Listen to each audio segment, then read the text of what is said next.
কালকে অনেক খাটাখাটনির পরে রাতের বেলায় একদম তাড়াতাড়ি ঘুমানোর চেষ্টা করেছিলাম এবং ঘুমিয়েও গিয়েছিলাম। এজন্য ছোট্ট পিচ্চি বাচ্চাটা আমার সব কিছু গরম করে রেখে দিয়েছে। এখন সকালবেলা ও পরীক্ষা দিতে যাবে, তাড়াহুড়া করে ওকে কি খেতে দিব, শরীরটা খুবই খারাপ করতেছে। বসে থেকে মনে হচ্ছে যে আমি ঢুলতেছি, মানে শরীরটা এতই খারাপ করতেছে, দাঁড়াতেও ইচ্ছা করতেছে না। তো ফ্রিজে অল্প একটু ভাত ছিল, এখন ভাতের এমন একটা সমস্যা হয়ে গেছে, নতুন চাল উঠেছে, নতুন চালের ভাত একবারেই থাকতেছে না। বাচ্চা কাচ্চাকে যে খেতে দিব শান্তি করে বা ফ্যামিলির কাউকে খেতে দিব সেটাও শান্তি নাই।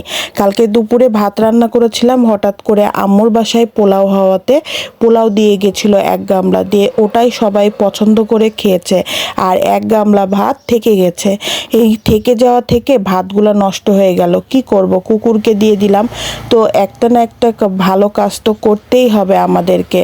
তো এই ভাতের অত্যাচারে মনে হচ্ছে যে আর ভাত খাইতে ইচ্ছে করতেছে না। 2 বেলায় ভাত গরম রান্না করার পরেও ভাত কেন জানি নরম হয়ে যাচ্ছে।